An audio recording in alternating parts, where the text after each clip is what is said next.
Well, let me begin by referring to something that I've already discussed. That is, if it is correct, as I believe it is, that a fundamental element of human nature is the need for creative work, or creative inquiry, for free creation without the arbitrary limiting effects of coercive institutions, then of course it will follow that a decent society should maximize the possibilities for this fundamental human characteristic to be realized. That means trying to overcome the elements of repression and oppression and destruction and coercion that exist in any existing society, ours for example, as a historical residue. Now, a federated, decentralized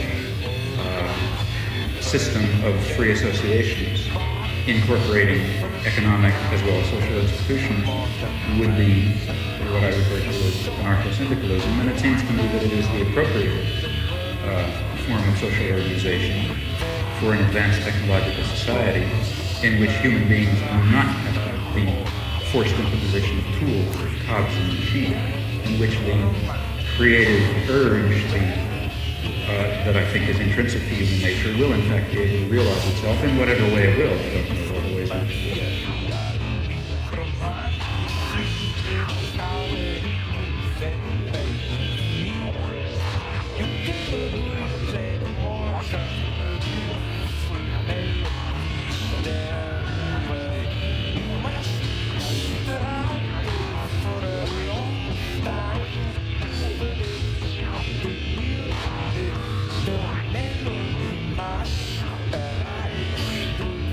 There are two intellectual tasks. One, and the one which I was discussing, to try to create the vision of a future just society. Another task is to understand very clearly the nature of power and oppression and terror and destruction in our own society.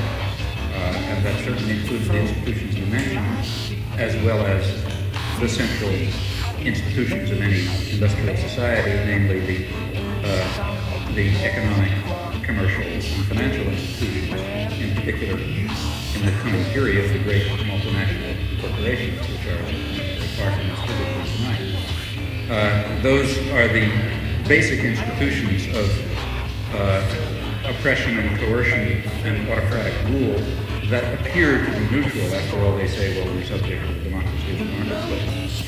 Still, I think it would be a great shame to lose or to put aside entirely the somewhat more abstract and philosophical task of trying to draw the connection between a concept of human nature that gives full scope to freedom and dignity and creativity and other fundamental human characteristics and relates that to some notion of social structure in which those properties could be realized, in which meaningful human life could take place.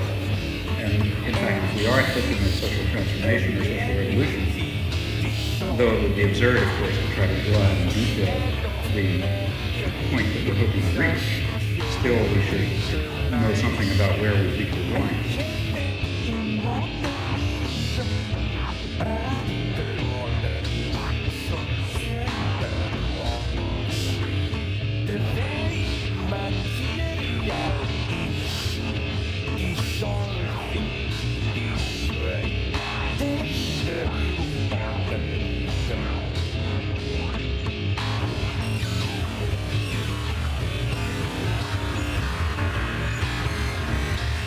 In the intellectual domain of political action, that is, the domain of trying to construct a vision of a just and free society on the basis of some notion of human nature, in that domain we face the very same problem that we face in immediate political action. For example, to be quite concrete, a lot of my own activity really has to do with the Vietnam War, and a good deal of my own energy goes into civil disobedience. Well, civil disobedience in the United States is an action undertaken in the face of considerable uncertainties about its effects. For example, it threatens the social order in ways which, let's say, might not arguably non-factor. That would be very bad for America, for Vietnam, for colonies, everything else. So there's a danger, that is one danger in undertaking this concrete action. On the other hand, there's a great danger in not undertaking it. Namely, if you don't undertake it, the society of Indochina will be torn to shreds by American power. And in the face of those uncertainties, one has to choose a course of action. Well, similarly, in the intellectual domain, one is faced with the uncertainties that we directly pose. Our concept of human nature is certainly limited, partial, socially conditioned, constrained by our own character defects and the defects and limitations of the intellectual culture in which we exist. Yet at the same time, it's of critical importance that we have some direction, that we know what impossible goal we're trying to achieve if we hope to achieve some possible goal. And that means that we have to be bold enough to speculate and create social theories on the basis of partial knowledge while remaining very open to the strong possibility, in fact, overwhelming probability, that at least in some respects we're very far off the mark.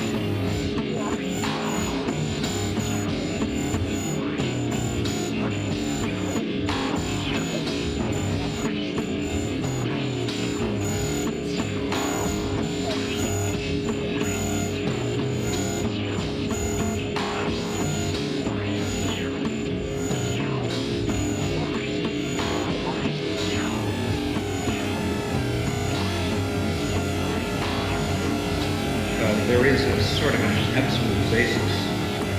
Preston Hart, I'll be in trouble because I can't sketch it out, but some sort of an absolute basis ultimately residing in fundamental human qualities in terms of which a real notion of justice is grounded. And I think that our existing systems of justice I think it's too hasty to characterize our existing systems of justice as merely systems of class oppression. I don't think that they are that. I think that they embody systems of class oppression, and they embody elements of other kinds of oppression. But they also embody a kind of a groping towards the true humanly valuable concept of justice and decency and love and